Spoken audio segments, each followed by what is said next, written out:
Olá, muito bom dia, muito obrigado mais uma vez pela sua companhia. Está começando mais uma edição do programa Agronegócio e eu desejo a você paz e saúde. E no programa de hoje nós vamos falar do mercado do leite. Você vai ver como está também o mercado de caprinos e ovinos aqui no Brasil, que começa assim de uma maneira geral despontar para o mercado externo. Você vai ver também como está o mercado econômico para os produtores rurais. Vamos falar do aumento dos estoques de produtos lácteos nas indústrias. O programa Agronegócio já está no ar.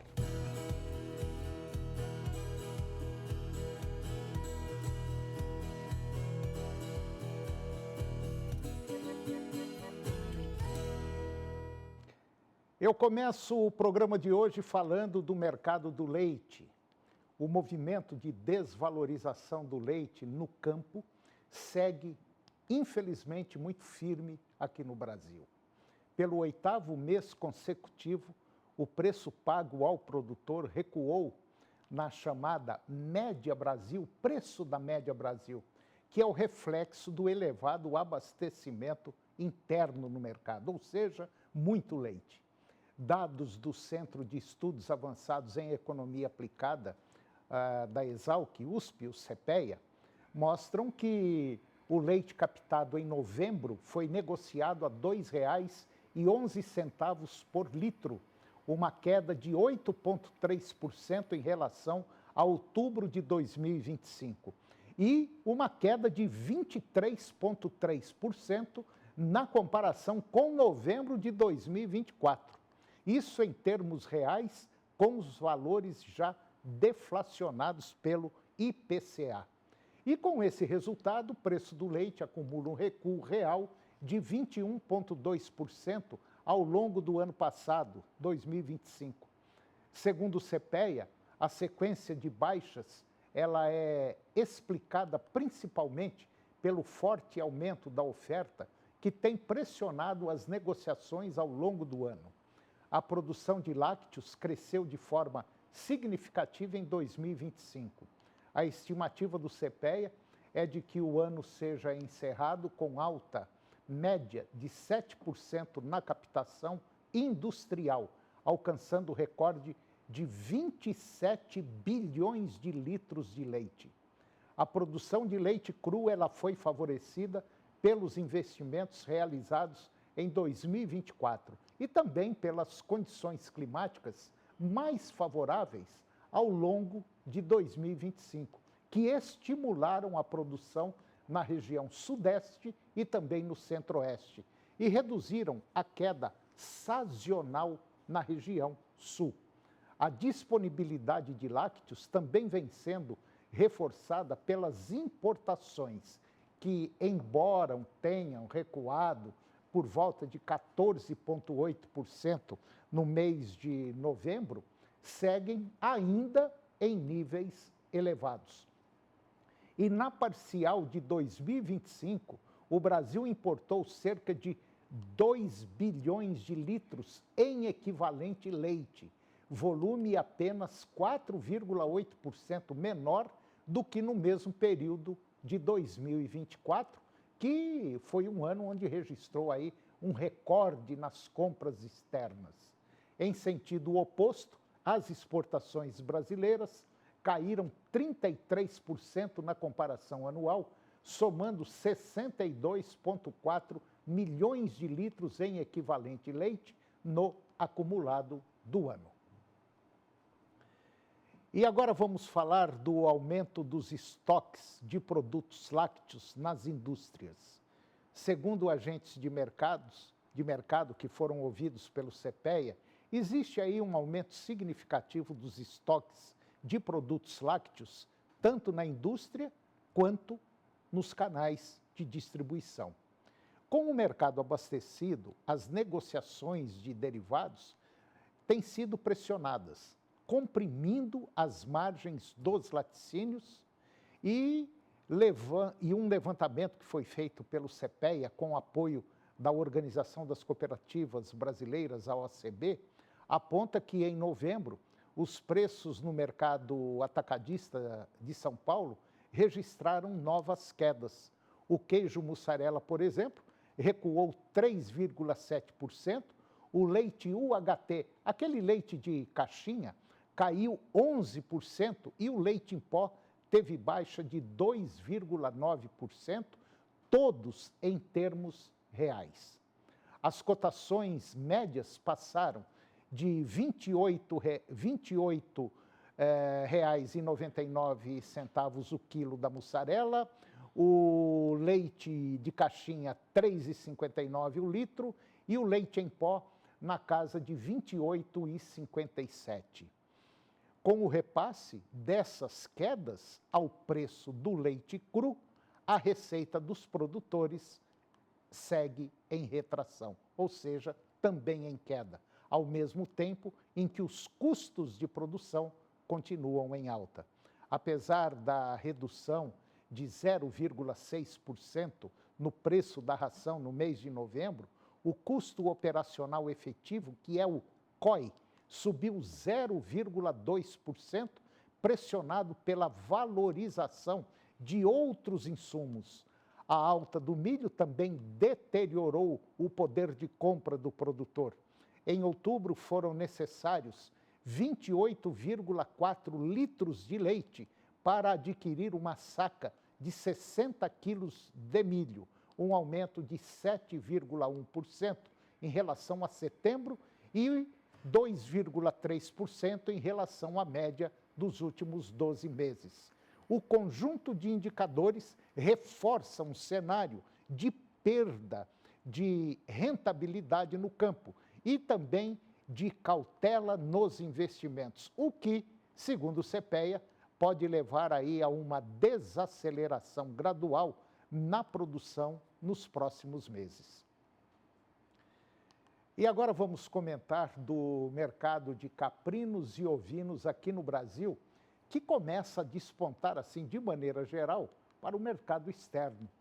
O frigorífico lá de Jundiaí, no estado de São Paulo, que é do grupo VPJ, ele tornou-se o único frigorífico do estado de São Paulo especializado no abate de ovinos e caprinos com serviço de inspeção federal, a conquistar a certificação Halal, habilitando a empresa VPJ a comercializar carne ovina para o mercado muçulmano. Um excelente negócio.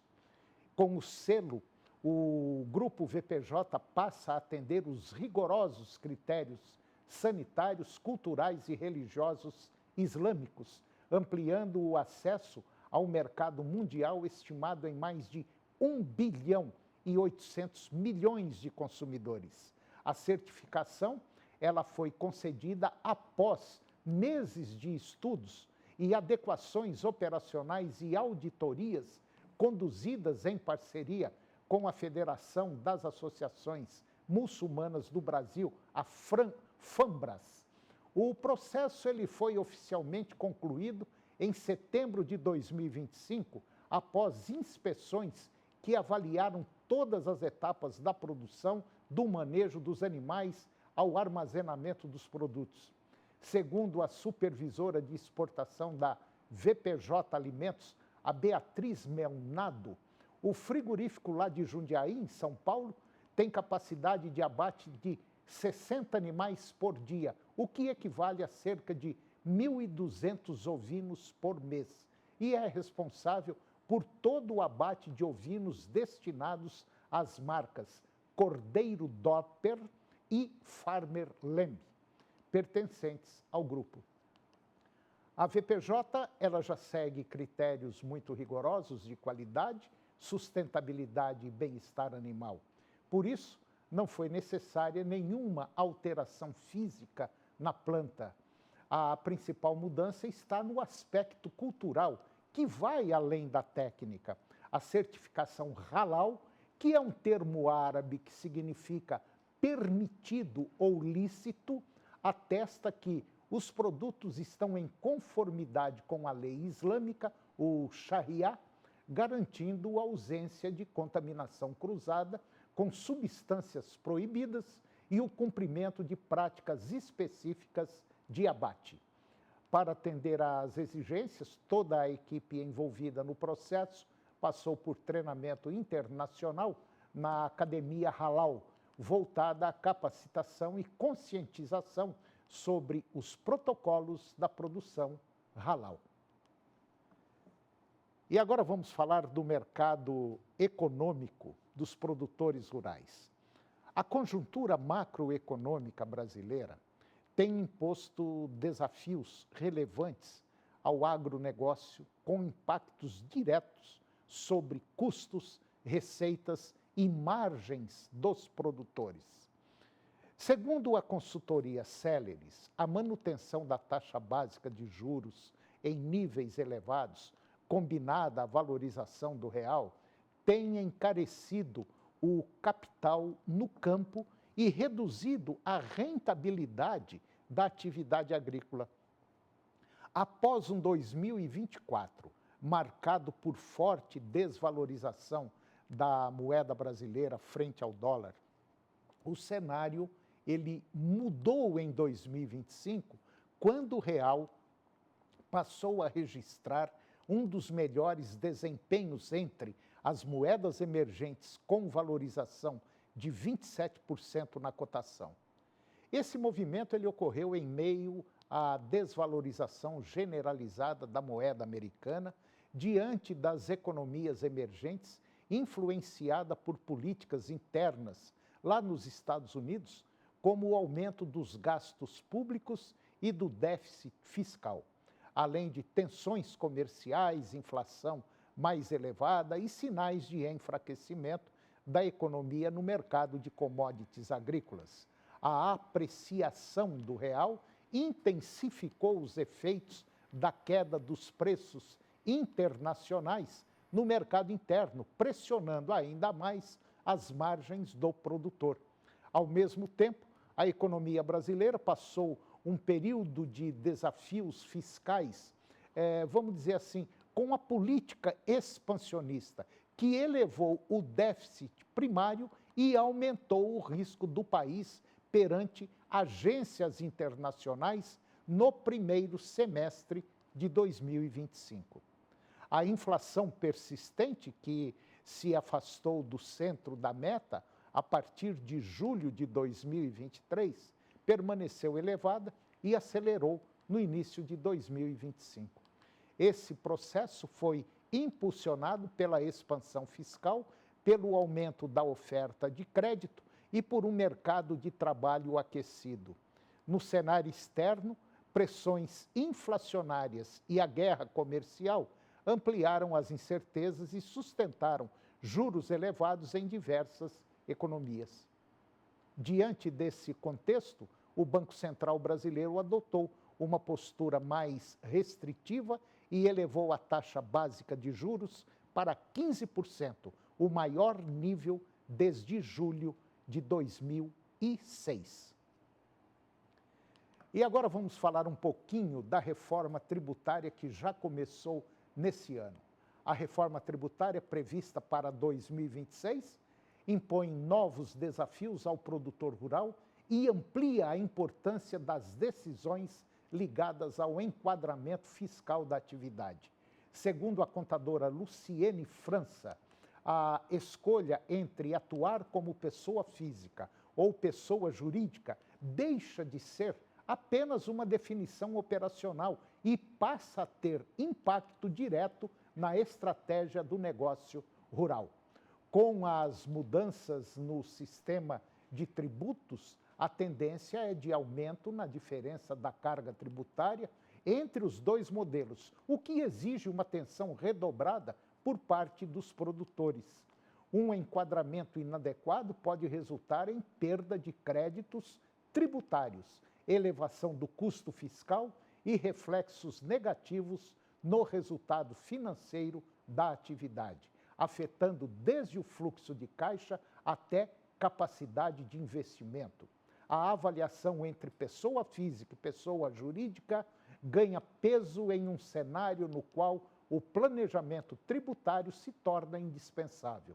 A decisão incorreta pode comprometer a competitividade do produtor no mercado e gerar efeitos duradouros sobre o patrimônio construído ao longo dos anos.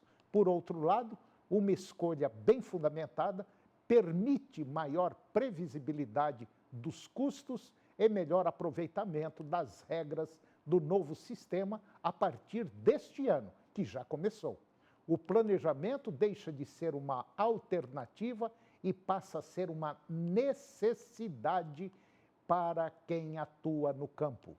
A definição do enquadramento mais adequado funciona como uma ferramenta de proteção do resultado econômico da produção rural, ajudando a reduzir riscos e a sustentar a atividade em um ambiente tributário mais complexo.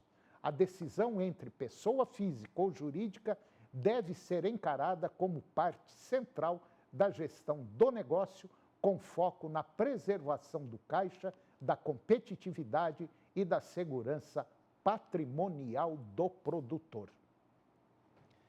E depois do intervalo, eu vou conversar com Pedro Vasconcelos, analista da Pátria Agronegócios, e nós vamos falar da Venezuela e do Brasil. Nós voltamos já, é um minuto só.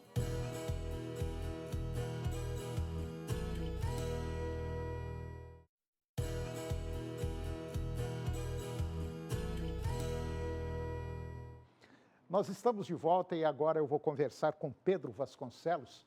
O Pedro Vasconcelos, ele é um dos analistas da Pátria Agronegócios e nós vamos dar aí uma viajada sobre esse evento que aconteceu agora aí recentemente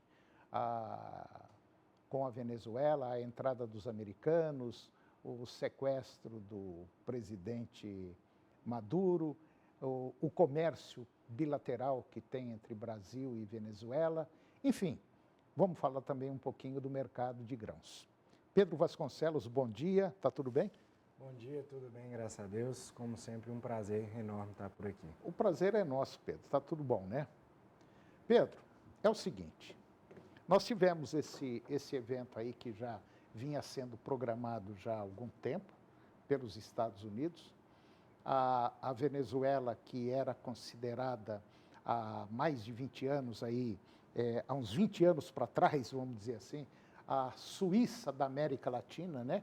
Era um país riquíssimo, um país onde hoje tem a maior bacia de petróleo do mundo, mas infelizmente a população resolveu mudar de governo, colocar o Chaves morreu e entrou um motorista de ônibus, nada contra motorista de ônibus, mas entrou um motorista de ônibus para ser o presidente da República e também uma pessoa, politicamente falando, voltada para um socialismo bem ferrenho, vamos dizer assim. E conseguiram fazer da Venezuela um dos piores países para se viver no mundo. Muita gente perdeu casa, fazenda, emprego, enfim, foi uma confusão muito grande e agora está aí essa situação. E a Venezuela, que era um grande comprador do Brasil, principalmente no agro, hoje compra o básico do mínimo, né? É mais ou menos isso, né? É mais ou menos isso, Toninha, justamente isso, na verdade. Hoje a Venezuela compra volumes bem baixos de açúcar, milho, óleo de soja, mas nada muito significativo para mexer no nosso mercado. Indiretamente a gente vê alguns impactos, é fato. A gente pode ver aí impactos no mercado de petróleo. Até o momento trouxe muita volatilidade, mas não grandes impactos até o momento, mas que podem acabar impactando o mercado de grãos, por exemplo, principalmente soja e milho, onde os biocombustíveis, o etanol para o milho, o biodiesel para a soja, podem acabar influenciando também esses mercados. Mas, tanto os mercados agrícolas, principalmente os de grãos, soja e milho, não devem ser tão impactados por conta disso, diretamente, já que seus fundamentos devem falar mais altos. A gente está aí beirando a colheita, já iniciou a colheita no Brasil, então os fundamentos da soja e do milho devem acabar falando mais altos e se Deus quiser, os venezuelanos podem acabar ajeitando, né, a sua economia. E aí, como você muito bem comentou, o país pode voltar a ser o que ele era antes, um grande parceiro do Brasil. Então, a gente tendo um vizinho melhorando economicamente, a gente tendo um vizinho com grande potencial para comércio com a gente, acaba sendo bom para o Brasil. Eu me lembro exatamente bem, isso há uns 25, 30 anos para trás aí, era muito comum conversas aqui entre nós, brasileiros, tal, e muita gente falando, não, eu gostaria de mudar para a Venezuela, é um país que a vida lá é muito boa, é farta, ganha muito dinheiro, mas infelizmente aí houve esse problema político, essa entrada dessa, vamos dizer, dessa falange ideológica política e realmente afundou o país. Hoje, para fazer o país voltar ao que era, vai gastar um bocado de tempo, precisa de uma reforma física naquelas empresas que hoje são todas estatais, né, todas do governo venezuelano, e estão assim, basicamente todas elas muito sucateadas, e a Venezuela precisa voltar a ser o que era antes. Mas voltando para o agro, a Venezuela, relativamente, vamos dizer assim, é uma das que menos compra do país, né? Principalmente carne, lácteos, grãos, né? Compra muito pouco porque o poder econômico ali ficou voltado para a mão de meia dúzia de pessoas só, né? Não Sim. deve impactar muito o nosso agronegócio, não. Não. No geral, não. Mas existem, como tudo, existem seus impactos indiretos, Claro. assim como eu comentei anteriormente. Existe o jogo de interesse também entre Estados Unidos, China, Rússia, que a Claro. gente sabe que acaba impactando a dinâmica do comércio global, a geopolítica global, e acaba impactando o mercado de grãos. A gente pode até ver uma possível acirramento entre a disputa entre Estados Unidos e China, até porque a China ganhou a desculpa perfeita, né, para poder não cumprir um acordo que eles tinham de compra de grãos do fim do ano passado. Então ainda tem muita coisa para se desenrolar, mas que no geral não deve impactar tanto assim diretamente os mercados agrícolas aqui no Brasil. Ô Pedro, agora falando assim mudando um pouco de lado, parece que as chuvas já deram sinais aí positivos para as lavouras, muitas lavouras se recuperaram, estão se recuperando, algumas regiões estão chovendo muito bem. Como é que está aí, vocês lá da Pátria, como é que está a perspectiva, soja, milho? No geral, as lavouras muito boas, o Toninho, recuperaram bem. A gente viu um início para a safra brasileira, principalmente região central do Brasil, com início um pouco complicado, mas agora mais para o final do ciclo da safra, principalmente para a soja, a gente viu melhorando, as chuvas voltando e melhorando a safra aqui no Brasil, a saúde da safra aqui no Brasil, e as primeiras colheitas também trazendo bons números. Hoje a gente estima uma safra de soja em torno de 172 a 173 milhões de toneladas produzidas, e pensando em milho verão, também uma safra aí muito interessante para o produtor que veio produzindo, que cultivou o milho verão esse ano. O ano passado a gente já teve um milho verão com uma margem muito boa, remunerando muito bem o produtor. Então esse ano também, em termos de produtividade, em termos de preço, não tão bom quanto o ano passado, mas em termos de produtividade a gente deve ter produtividades que melhorem as margens dos produtores, tanto na safra de soja quanto na safra de milho verão. Nós estávamos muito preocupados com as condições climáticas, principalmente para quem plantou soja, mas parece que aí, na hora que passar a régua, cortar os T's e pingar os I's, parece que vai dar uma produção muito boa, né, de soja. Sim, ainda tem muita coisa para se definir, ainda tem muita soja em reprodutivo, enchimento de grãos, mas de fato as previsões melhoraram. As chuvas recentemente melhoraram, então, de fato, a gente deve ter, no geral, uma safra boa. Como todo ano, é mais fácil dar certo do que dar errado a safra no Brasil. Muito difícil a gente ter uma quebra de safra mesmo, de fato, no Brasil como um todo. Nós vamos ter um probleminha com o preço da soja, né? Isso. O preço não é o melhor possível, mas... Não é o melhor possível, mas Vamos ver se acontece alguma coisa aí nesse meio do caminho que faça com que os preços da soja sejam mais remuneradores. Pedro, mais uma vez, muito obrigado pela sua presença. E você que está nos acompanhando, se quiser saber um pouco mais sobre o mercado do boi, da soja, do milho, mercado nacional e internacional, procure a Pátria Agronegócios, que ela tem gente especializada em qualquer setor produtivo do agronegócio. Muito obrigado e até a próxima. Eu que agradeço, até a próxima. E o programa de hoje chegou ao fim. E eu termino o nosso programa com a seguinte frase: alguém está sentado na sombra hoje porque alguém plantou uma árvore um tempão atrás. Muito obrigado pela sua companhia, que Deus nos abençoe e até o próximo programa.